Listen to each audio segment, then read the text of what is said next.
하나님 주신 말씀 보겠습니다. 사도행전 16장 6절에서 10절입니다. 사도행전 16장 6절에서 10절.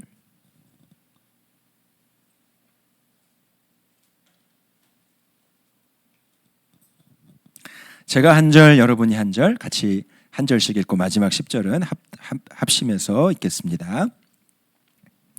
성령이 아시아에서 말씀을 전하지 못하게 하시거늘 그들이 부르기아와 갈라디아 땅으로 다녀가 무시아 앞에 이르러 비두니아로 가고자 애쓰되 예수의 영이 허락하지 아니하시는지라. 무시아를 지나 드로아로 내려갔는데 밤에 환상이 바울에게 보이니 마게도냐 사람 하나가 서서 그에게 청하여 이르되 마게도냐로 건너와서 우리를 도우라 하거늘. 같이 읽습니다. 바울이 그 환상을 보았을 때 우리가 곧 마게도냐로 떠나기를 힘쓰니 이는 하나님이 저 사람들에게 복음을 전하라고 우리를 부르신 줄로 인정함이러라. 아멘. 하나님 말씀입니다. 기도 중에 주님의 뜻을 분별하라. 기도 중에 주의 뜻을 분별하라 하는 말씀 함께 나누기를 원합니다. 여러분 잠언 말씀에 그런 말씀이 있죠. 잠언 16장 9절에 보니까 사람이 마음으로 자기의 길을 계획할지라도 그 걸음을 인도하시는 이는 누구시니라? 여호와 하나님이시라. 그렇게 말씀하고 있습니다. 여러분 이 말씀을 믿으시나요? 여러분이 무엇을 계획하셨든지 여러분 생각으로 계획하고 앞으로의 진로에 대해서 앞으로의 어떤 여러분의 미래에 여러분의 삶에 대해서 계획하고 뭔가를 플랜을 세워나간다 할지라도 실제로 여러분의 삶을 주도하여 이끌어 가시는 분은 하나님이시라는 말씀이잖아요. 여러분 그러므로 오늘 우리가 하나님 앞에 기도하러 나온 이 기도의 자리에서 우리가 기도해야 될 중요한 기도 제목은요, 하나님이 나를 향한 주님의 계획과 주님의 길, 또 주님의 뜻이 무엇인지를 묻는 기도의 자리가 되어야 된다는 거죠. 왜요? 하나님이 여러분의 삶을 이끌어 가시는 주인이 되시니까. 내가 아무리 생각하고 계획한다고 할지라도 실제적으로 내 삶을 이끌어 가시는 분이 주님이시니까 하나님께 물어야 되잖아요. 하나님 플랜이 뭐예요? 제 생각과 플랜은 이런데요. 하나님이 진짜 계획하는 거는 뭐예요? 제가 걸어갔으면 하는 그 길은 어느 길이에요, 하나님? 좀 알려주세요. 그 진짜 우리의 기도가 돼야 되는 거죠. 여러분, 우리가 하나님 앞에 기도한다고 하지만 얼마나 내 생각 중심적으로 기도하는지 몰라요. 재밌는 얘기 하나 해드릴게요. 사자와 사슴이 기도를 했대요. 사자는 이렇게 기도했어요. 하나님, 오늘도 일용할 양식을 저에게 좀 주십시오. 무슨 큰 소 한 마리나 코끼리 한 마리 바라지도 않고요. 그냥 조그만 새끼 사슴 한 마리면 좋겠습니다. 그렇게 기도했어요. 사슴은 이렇게 기도했대요. 하나님, 오늘도 사자의 위협에서 저를 지켜주세요. 그렇게 기도했다는 거예요. 하나님이 엄청 헷갈리시겠죠. 하나님이 누구 기도를 들어주셔야 될까요? 여러분, 우리는요, 기도를 해도요, 항상 내 생각, 내 중심적인 사고 안에서 기도한다라는 거예요. 하나님의 뜻이 뭔지를 분명하게 깨달아지기를 원하지만 우리의 입술로는 그렇게 고백하지만 그러나 여전히 내 마음에는 내 중심적인 내 고집과 생각이 그 기도 자리 가운데도 있다라는 거예요. 미국의 엄청난 평신도 부흥사였죠. 부흥사 무디가 기도에 대해서 이렇게 정의를 했어요. 기도는 내 필요에 의해서 하나님을 내 편으로 만드는 것이 아닙니다. 하나님의 뜻에 나를 조종하여 맞추는 일입니다. 기도는 하나님의 뜻에 내 뜻을 맞추어가는 작업이래요. 기도 자리는 내 바램과 요구가 다 응답되고 들어지는 자리, 소원이 성취되는 자리가 아니고요, 내 뜻이 하나님 뜻에 맞추어가도 조정되어지는 자리래요. 첫 아이가 중학교 입학할 때 얼마나 하나님 앞에 기도가 간절했는지 몰라요. 초등학교 때랑 중학교 때랑 완전 다르잖아요. 하나님 진짜 좋은 선생님 만나게 해주시고, 야, 요즘에 그 중학생, 고등학생 그 시절이 너무 영적으로 어렵고 힘들다고 하는데, 하나님 우리 첫째 딸 이제 중학교 갑니다.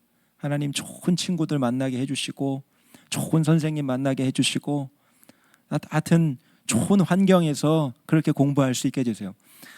뭐 누가 기도를 시키지 않아도 마음에서 기도하면 기도가 막 절로 나와요. 근데 하나님께서 어느 순간 그 기도를 드리는데 그 기도를 바꿔주셨어요. 그 생각을 바꿔주셨어요. 그것도 너무 중요한 기도지. 좋은 친구, 좋은 선생님, 좋은 동역자를 만나는 거 너무 중요한 기도지. 그런데 성령님께서 그런 마음을 주시는 거예요. 내 딸이 다른 친구에게 좋은 친구가 되게 해달라고, 내 담임 선생님에게 좋은 학생이 되게 해달라고 기도해보렴. 그런 마음을 주시는 거예요. 반에서 좀 잘 적응하지 못하는 친구들, 도움을 좀 필요로 하는 친구들에게 내 딸이 좋은 친구가 되어주고, 좋은 벗이 되어주고, 좋은 동역자가 되어줄 수 있게 해달라고 기도해보는 건 어떻겠니? 주님이 그런 마음을 주셨어요. 저는 한 번도 그런 기도를 해본 적이 없어요. 그저 내 자식이 좋은 학교, 좋은 진로, 좋은 사람 만나고 좋은 환경 만나기를 기도했지, 우리의 자녀가 누군가에게 좋은 사람이 되게 해주십시오, 꼭 필요로 하는 사람이 되게 해주십시오 라고 기도해 본 적은 없다는 것이 깨달아졌어요. 그때부터 그런 기도를 꼭 드립니다. 물론 우리 다음 세대, 자녀 세대들을 위해서 하나님이 정말 주님의 은혜를 구하기를 기도하죠. 근데 이 다음 세대가 어디에서나 정말 필요로 하고 어디에서나 하나님의 은혜를 흘려보내는 통로가 되게 해달라고 하는 기도도 빠뜨리지 않게 됩니다. 참 중요한 걸 배웠어요. 기도의 자리에서 하나님께서 깨닫게 해주시는 그 감동으로 생각이 바뀌고 기도가 바뀌는 것을 경험하게 됐어요. 여러분, 여러분의 기도 시간에도 여러분의 생각과 여러분의 뜻이 하나님의 뜻에 맞추어지는 그런 작업이 일어날 수 있기를 바랍니다. A라고 하는 간절한 기도 제목을 가지고 왔는데 하나님께서 그 기도의 동기와 생각을 완전히 바꾸어 주시는 그런 역사가 여러분 기도 가운데 일어나게 되는 겁니다. 오늘 본문 6절 말씀 보니까요, 우리가 한 1년 전쯤인가요? 사도행전 말씀을 쭉 나눌 때 한번 우리가 살펴봤던 말씀이기도 합니다. 사도 바울이 아시아 지역에 주의 복음을 전파하기를 원했어요. 그런데 오늘 6절 말씀에 보니까요, 성령께서 아시아에서 말씀을 전하지 못하게 하시거늘 이렇게 되어 있습니다. 성령께서 아시아에 말씀을 전하지 못하게 했다. 아시아로 가는 길이 한번 막혔다는 거예요. 길이 막혀버렸어요. 그래서 그 길을 북쪽으로 틉니다. 근데 7절에 또 뭐라고 말씀하냐면, 무시아에서 비두니아로 가고자 애쓰되 예수의 영이 허락하지 아니하시는지라. 이 무시아에서 비두니아라는 것은 북쪽으로 향하는 길인데, 한 번도 어떤 이유에서인지 모르지만 그 아시아로 가는 길을 우회해서 가려고 했을 때 그 길이 또 막혔다는 거예요. 2번이나요. 사도 바울의 마음이 얼마나 심란했겠어요. 이방인의 사도로 부르셔서 저 아시아 지역에 주님 복음 전하러 가려고 하는데 왜 이렇게 길이 막히죠? 그때 하나님 앞에 답답한 마음으로 사도 바울이 기도합니다. 왜 길이 자꾸만 막힐까? 자, 9절 말씀에 보니까 이제 밤에 환상이 사도 바울에게 나타났다라고 말합니다. 밤에 환상이 나타났다고 했어요. 여러분, 그 밤중에 사도 바울이 뭐 했을까요? 기도한 거죠. 왜요? 자꾸 길이 막히니까요. 내가 계획했던 플랜이 자꾸 막히니까 답답한 거죠. 깊은 밤까지 잠을 이루지 못하는 거예요. 그럼 앞으로 어디를 가야 돼? 어디로 가요? 어느 행로로 주의 복음을 전해야 될까? 얼마나 고민이 들었겠어요. 그런데 그 기도 가운데 하나님이 비전을 보여주시는 거죠. 환상이 바울에게 보이니 마게도냐 사람 하나가 서서 그에게 청하여 이르되 마게도냐로 건너와서 우리를 도우라 하거늘. 10절 말씀에 바울이 그 환상을 보았을 때 우리가 곧 마게도냐로 떠나가기를 힘쓰니 이는 하나님이 저 사람들에게 복음을 전하라고 우리를 부르신 줄 인정함이로라. 마게도냐 사람, 그리스 지역입니다. 유럽 지역이에요. 마게도냐 사람들이 우리에게 좀 와주십시오. 우리에게 복음을 전해주십시오. 이런 환상을 기도 중에 보게 된 겁니다. 사도 바울이 뭘 깨달았을까요? 왜 자꾸만 아시아로 가는 길이 막히게 됐을까? 하나님께서 깨닫게 하시는 거. 마게도냐로 가란 뜻이구나. 유럽에 하나님의 뜻이 있구나. 유럽에 가서 복음을 전하는 것이 하나님이 우리에게 세우신 계획이구나 라는 것을 깨닫게 됩니다. 언제요? 기도하는 중에 하나님이 그것을 보여주신 거예요. 그러니까 여러분, 아시아로 복음 전하러 사도 바울이 가려고 할 때 여러분 얼마나 선한 일입니까? 아시아든 어디든 주의 복음을 전파하기 위해서 내 일생을 바쳐서 그곳에 가는 것이 얼마나 귀한 일이에요. 하나님이 얼마나 기쁘게 여기실 만한 일입니까? 그럼에도 여러분 그 복음 전파하는 그 일에도 하나님의 계획이 있었다는 거예요. 하나님의 플랜이 따로 있었다는 거죠. 그 하나님의 계획과 하나님의 플랜을 알지 못하고 사도 바울은 아시아로 가려고 했던 거예요. 여러분 우리도 그런 실수를 할 수 있겠죠. 구제하는 거 좋아하는 거지, 선교하는 거 너무 기뻐하시는 일이지, 교회 열심히 봉사하는 거 하나님 제일 좋아하시는 일이지. 근데 여러분 어떤 주의 일이든 하나님이 그 기쁘게 우리 생각에 하나님이 기뻐하시겠지라고 하는 그 일에도 하나님의 플랜, 하나님의 절차, 하나님의 순서, 하나님의 방법이 있다는 거죠. 모든 일 가운데 우리가 주님의 계획하심을 구해야 된다는 겁니다. 사도 바울이 의심하지 않고 마게도냐로 갑니다. 그 환상을 보고 우리가 곧 마게도냐로 떠나가기를 힘쓰니 그렇게 되어 있습니다. 하나님의 인도하심과 하나님의 그 계획을 기도 중에 확인하고요. 바울의 이후의 선교 일정이 다 바뀌어버리는 거예요. 바울의 선교 역사의 지형이 다 바뀌어버린 거예요. 3차 전도 여행하는 것까지 우리가 사도행전 말씀을 통해서 같이 나눴잖아요. 그 일정 하나하나가 성령의 인도하심, 하나님의 인도하심 가운데 그려진 선교 일정이었다는 겁니다. 사도행전 10장에 보면 베드로와 로마 백부장 고넬료라는 사람이 만나는 사건이 나옵니다. 그런데 사실 두 사람은 만날 수 없는 사람이에요. 베드로는 복음 전하는 사도로 부르심을 받았지만 그는 이방인에 대한 여전한 편견을 가지고 있었어요. 복음은 그냥 유대 땅 안에서 전파되는 것이지 하나님께서 선택된 백성들에게만 주어진 은혜지라는 생각이 여전히 있었단 말이죠. 그런데 하나님은 이방인에게도 구원의 문이 열려져야 된다. 너는 이방인에게도 복음을 전해야 돼 라는 마음이 베드로도 자기도 인식하지 못하는 사이에 자기 마음속에 깊이 뿌리 내려져 있었다는 거예요. 그 이방인에 대한 편견이. 어느 날 고넬료는 이방인, 로마 백부장이니까 이방인이죠. 그가 이방인이지만 유대 신앙을 이어받아서 하나님을 경외하는 사람이었습니다. 그가 늘 오후 3시에 하나님 앞에 기도하던 사람이에요. 기도 가운데 천사가 나타납니다. 사도행전 10장 2절 말씀에 보면 그가 경건하여 온 집안과 더불어 하나님을 경외하며 백성을 많이 구제하고 하나님께 항상 기도하더니, 이방인이지만 하나님에 대한 믿음을 갖고 있었고 항상 기도하는 사람이었어요. 그런데 그에게 천사가 나타납니다. 베드로라는 사람을 내 집에 영접하라. 이런 정말 놀라운 그런 비전을 기도하면서 듣게 됩니다. 도대체 베드로가 누구야? 내가 그 사람 왜 만나야 되지? 그 비슷한 시기에 베드로에게도 하나님의 말씀이 임합니다. 언제 임할까요? 기도 중에. 12시, 정오 12시에 항상 베드로는 기도하러 다락방에 올라갔는데 그때 기도 중에 환상이 보여집니다. 무슨 환상이 보여지죠?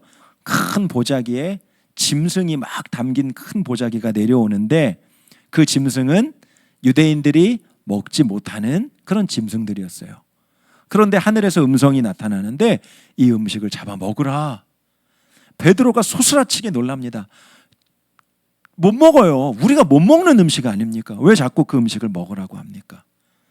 이 환상이요 3번이나 연속됩니다. 이게 무슨 말일까요? 베드로가 계속 거부했다는 거예요. 베드로가 계속 이 환상을요 거부하고 거절했다는 뜻이죠.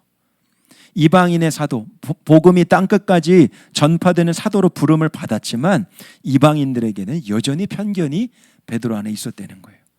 그러니까 환상이 3번이나 보여지고 나서 베드로의 마음이 바뀌어지게 되는 겁니다. 사도행전 10장 14절 15절에 베드로가 이렇게 말하죠. 베드로가 이르되 주여 그럴 수 없나이다. 속되고 깨끗하지 아니한 것을 내가 결코 먹지 아니하였나이다. 15절에 또 2번째 소리가 있으되 하나님께서 깨끗하게 하신 것을 네가 속되다 하지 말라. 이 말씀을 기도 중에 환상으로 3번을 보고 나서 베드로의 마음이 바뀌어지는 거죠. 베드로도요 알게 모르게 이방인에 대한 선입견, 편견이 사로잡혀 있었다는 거예요. 근데 하나님이 그 생각과 그 고집을 꺾어주신 거죠. 기도 가운데. 여러분 기도 중에 환상을 보신 분 있습니까? 저는 한 번도 없어요. 어떤 천사가 무슨 하나님의 사람이 나타나서 무슨 이렇게 말을 전하고 어떤 아주 어렴풋한 기억이나 아주 스쳐 지나가는 장면 같은 걸 본 적은 있지만 막 무슨 영화의 한 장면처럼 생전 처음 보는 그림이 이렇게 보여지거나 한 일은 없었어요. 베드로가 얼마나 신령한 경험을 한 겁니까? 천사가 나타나 이것을 잡아먹으라. 하나님께서 깨끗하다 하신 것이다. 사도 바울이 깨닫게 되죠. 이것이 오늘 내 마음 가운데 이루어져야 될 말씀이구나. 사도 베드로의 생각이 바뀌어지는 것. 그 기도 자리에서 베드로의 선입견과 편견이 바꿔졌어요. 그리고 고넬료를 만나게 됩니다. 고넬료에게 복음을 전하고 그 일가 전체가 세례를 받는 역사가 일어나게 돼요.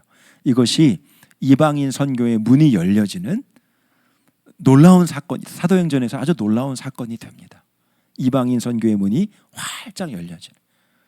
자, 하나님의 은혜의 역사는요, 어쩌면요, 너무나 간단한 것일 수도 있어요. 이게 뭐예요? 생각 하나가 바뀌어지는 거예요. 내 생각 하나가 안 바뀌어져서, 내 선입견 하나가 안 바뀌어져서 하나님이 역사하고 싶으셔도 하나님이 역사하시지 못하는 거예요. 그런데 그 기도 가운데 베드로의 생각을 주님이 바꿔주신 거죠. 여러분, 기도의 자리는 뭐라고요? 우리 생각이 하나님의 생각으로 바뀌어지는 자리입니다. 우리 중심적인 생각이 하나님 중심적인 생각으로 바뀌어지는 자리가 여러분 기도의 자리인 거예요. 예수님께서 기도가 뭔지를 직접 가르쳐 주셨잖아요. 예수님이 내 생각이 하나님 생각으로 바뀌어지는 게 기도야 라는 것을 예수님이 겟세마네 기도를 통해서 아주 몸소 가르쳐 주셨어요. 저 십자가 못 집니다. 제가 감당 못합니다. 이게 예수님 생각이었죠. 그는 하나님이셨지만 인간의 연약한 육신을 입은 100% 인간이기도 했어요. 그의 심령 안에 두려움이 있었고 괴로움이 있었다는 것이죠. 십자가를 질 수 없는 거절한 마음이 있었다는 거죠. 너무 감당할 수 없는 큰 짐이었기 때문에. 그런데 예수님께서 땀이 핏방울 되어 떨어지기까지 하나님 앞에 자신의 고집과 생각이 죽어지는 기도를 드리시잖아요. 하나님, 내 뜻대로 마시고요. 그러면 아버지 뜻대로 되기를 원합니다. 그리고서는 예수님이 너무나 담담하게 태연하게 일어나셔서 잡혀가십니다. 정말 담대하게. 언제 그렇게 피땀을 흘리며 고민했던 사람일까 생각할 정도로 담대함으로 십자가 길을 걸어가십니다. 내 생각이 하나님 생각으로, 내 중심적인 사고가 하나님 중심적인 사고로 바뀌는 기도가 뭔지를 예수님께서 보여주셨어요. 여러분, 우리도 기도 가운데 정말 우리 중심적인 사고가 하나님 생각과 하나님의 사고로 바뀌어지는 그런 은혜를 날마다 경험하실 수 있기를 바랍니다. 주님의 뜻을 분별하는 것이죠. 그것이 정말 주님의 뜻. 기도 시간에 여러분 기도하는 중에 하나님은 여러분에게 말씀하세요. 하나님은 여러분에게 주님의 뜻을 나타내 보여주세요. 언제요? 기도하는 중에. 기도가 없으면 주님의 뜻을 분별하기 어렵습니다. 기도가 없으면 사람의 말에 그저 휘둘립니다. 영향력 있어 보이는 사람에게 그저 휘둘림을 당합니다. 세상에 떠도는 소문에 솔깃합니다. 여러분, 제발 세상에 이렇게 흉흉한 소문, 거짓 소문, 거짓 뉴스, 거짓 정보, 그거 제발 공유 좀 하지 마세요, 여러분. 카톡으로 꼭 이렇게 그런 거 보내시는 분들 있죠, 막. 예. 거짓 소문, 거짓 소식들. 얼마 전에 어떤 그 카톡 뉴스를 봤는데 무슨 행성이 어디서 지나가는데 그것이 방사선이 있어가지고 그때는 꼭 전화기 몇 시부터 몇 시까지는 핸드폰을 꺼두고 있어야 된다고. 예. 아주 가까운 사람에게 메시지가 와서 이러시지 마시라. 네. 누구라고 말씀 못 드리겠습니다. 네. 이런 거는 이런 뜬소문에 제발 그렇게 하지 마시라. 여러분 얼마나 거짓된 소식, 허황된 말이 오가는지요. 여러분 우리가 기도 안 하면요 우리를 미혹하고 유혹하는 얼마나 세상에 많은 소리들이 많습니까? 여러분 기도할 때만 주님 앞에 엎드려 기도할 때만. 얼마 전에도 하나님 앞에 기도하면서 하나님 정말 우리들 교회 담임 목사는 하나님이시죠. 그렇게 제가 막 생각하고 계획했던 것을 하나님 앞에 내려놓는 기도를 드린 적이 있어요. 하나님께서 13년 전에 우리들 교회를 이곳에 세우실 때 하나님의 뜻이 있을 것인데 하나님이 이곳에 주님의 교회를 건축하게 하시고 세우신 주님의 뜻이 있을 건데 하나님 그게 뭔지를 가르쳐 주십시오. 제가 생각하고 제가 계획했던 거를 찍찍찍찍 지우고 정말 이 교회의 담임자, 이 교회 설립자는 주님이시죠. 주님 가르쳐 주십시오. 그렇게 다시 한번 제가 담임 목사로서 하나님의 뜻을 잘 받들어 모시겠습니다. 그렇게 기도했던 적이 있어요. 저 혼자만의 담임 목사 취임식을 다시 가졌던 적이 있어요. 네, 담임 목사 취임식은 작년 3월이었거든요. 근데 지나고 보니까 제가 또 막 계획하고 제가 또 막 생각하고 제가 또 그리고 있더라고요. 하나님 앞에 그걸 내려놓고 하나님 이 교회가 정말 주님이 계획하신 플랜대로 갈 수 있게 해주세요. 그걸 보여주세요. 하나님 제가 그거 잘 따라가고 쫓아가는 그런 담임 목사가 되기를 원합니다. 그렇게 기도를 드렸어요. 여러분 주님의 뜻을 분별하는 장소 그때가 바로 기도의 자리라는 겁니다. 근데 여러분 그 기도의 자리에서 주님의 뜻을 분별할 때 전제되는 믿음이 있습니다. 이게 뭐냐? 주님이 어떤 말씀을 나에게 주시든지 내가 그 말씀에 순종하리라, 즉각 순종하리라 하는 믿음의 결단이 있어야 된다는 겁니다. 여러분 사도 바울에게 하나님께서 마게도냐로 가 그 환상을 보여주셨을 때 사도 바울이 계속 쭈뼛쭈뼛 걸었으면 어떻게 됐을까요? 나 아시아로 가고 싶은데 이거 잘못된 생각 아니야? 이랬고 머뭇머뭇거리고 미련 갖고 자기 생각을 계속 고수했다면 지금의 사도행전은 아마 쓰여질 수 없었을 거예요. 여러분 10절 말씀에 뭐라고 했죠? 마게도냐로, 곧바로 마게도냐로 가기를 힘썼다라고 얘기합니다. 하나님의 뜻이 깨달아지자마자 아시아고 뭐고 내 플랜 다 내려놓고요, 야, 아시아 아니래, 마게도냐래, 유럽이래, 가자, 떠나자. 지체 없이 하나님 말씀에 순종해서 사도 바울이 가는 거죠. 여러분, 주님이요, 우리 가운데 주의 뜻을 들려주시고 싶어도요, 내 생각, 내 고집을 여전히 붙잡고 고수하고 있으면 안 들리는 거예요. 아무리 주님 말씀하셔도.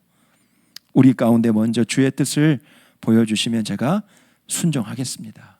그런 믿음의 결단이 있어야 된다는 거죠. 언더운드 선교사, 한국교회를 세우고 또 학교를 세우면서 복음 전한 정말 우리 대한민국 초창기의 선교사님이시죠. 여러분, 그 언더우드 선교사님이 본래 한국에 오려고 한 게 아니었던 거 아세요? 인도 선교사로 헌신한 분이에요. 인도 선교사로. 그런데 한국이라는 나라, 저 조선이라는 나라가 선교의 문이 열려졌다라고 하는데 갈 사람이 없어, 지원하는 사람이 없어라는 얘기를 우연하게 듣게 됩니다. 그런가 보다. 나 인도 선교 열심히 준비해야지. 근데 기도하면 할수록 계속 그 조선 땅, 조선의 문이 열려졌는데 갈 사람이 없다. 그곳에 가야 할 사람이 없다. 계속해서 생각이 나는 거예요. 왜 네가 가지 않느냐? 왜 네가 가지 않느냐? 너 왜 고민만 하고 그 조선 땅을 위해서 기도만 하고 너는 왜 가지 않느냐? 그런 주님의 음성을 기도 가운데 듣게 됩니다. 그래서 선교국에 지원을 해요. 제가 한국에 가겠습니다. 한국에 선교사로 제가 떠나겠습니다. 선교국에 그 서신을 보내는데 회답은요, 지금 선교비가 없어서 그 땅에 파송할 선교사가 없다는 거예요. 그러면서 마침 미국 뉴욕에 어떤 교회에 청빙을 받게 됩니다. 그래서 인도도 안 되고 한국에 갈 수 있는 길도 막혀서 이제 뉴욕에 그 청빙된 교회로 가기로 이제 결정을 해요. 그리고 이제 그 청빙된 교회에 제가 그 교회에 가기로 수락하겠습니다. 이제 편지를 쓰고 준비를 하는데 주의 음성이 들려오는 거예요. 너 한국은 어떻게 하려고? 너 한국에 가려고 마음 먹었었잖아. 그런 주님의 음성이 들려옵니다. 이게 진짜 주의 음성일까? 기도하는 중에 들려옵니다. 계속해서 하나님의 음성이 들려와요. 선교국에 아예 직접 찾아갑니다. 그때 선교비가 없었다고 하셨는데 주님의 마음이 계속 한국 선교사로 가라는 마음을 주십니다. 근데 그때 선교사님 당신 참 잘 오셨습니다. 그때는 선교비가 없었지만 며칠 전에 어떤 사업을 하시는 분이 한국 조선 땅을 위한 선교비를 6,000불을 가져왔어요. 이것으로 선교 초창기 선교가 시작될 수 있을 것 같습니다. 당신이 그 일에 좀 헌신해 주시면 좋겠습니다. 그래서 그가 처음에 그 6,000불로 한국에 올 수 있었노라고 하는 그 언더우드의 일화가 있어요. 기도 가운데 하나님이 주신 주님의 음성을 끝까지 붙잡고 자신의 계획을 다 내려놓고 순종했을 때, 여러분, 언더우드 선교사 얼마나 위대한 하나님의 역사를 이 땅에 처음에 심게 됐습니까? 기도 중에 주님이 주신 말씀을 붙잡은 거고, 그것이 내 플랜과 달라도 하나님 앞에 순종을 드릴 때 주님의 놀라운 역사가 일어나게 된 거죠. 오늘 여러분 가운데 혹시 절망스러운 마음, 고민되는 마음, 낙심되는 마음으로 오신 분 있습니까? 기도 응답이 잘 안 되고 사업이 잘 풀리지 않고 자녀들의 문제가 있고 가족의 문제가 있고 기도해도 힘이 나는 게 아니라 더 빠지는 것, 현실을 바라보면 더 어려운 것 같고, 여러분, 그런 중에도 우리가 기도를 놓치지 말아야 되는 것입니다. 반드시 하나님은 기도 가운데 우리에게 소망을 주시는 분이세요. 히스기야 왕이 병으로 죽게 됐다라는 말을 듣고 절망 가운데 기도합니다. 나는 이제 내 삶은 다 끝났구나. 그런데 하나님이 그 마음을 바꿔주시기 시작해요.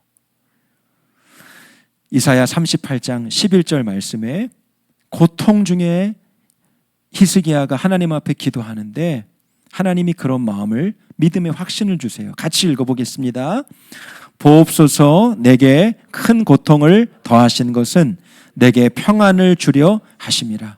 주께서 내 영혼을 사랑하사 멸망의 구덩이에서 건지셨고 내 모든 죄를 주의 등 뒤에 던지셨나이다. 아멘. 기도해도 안 돼.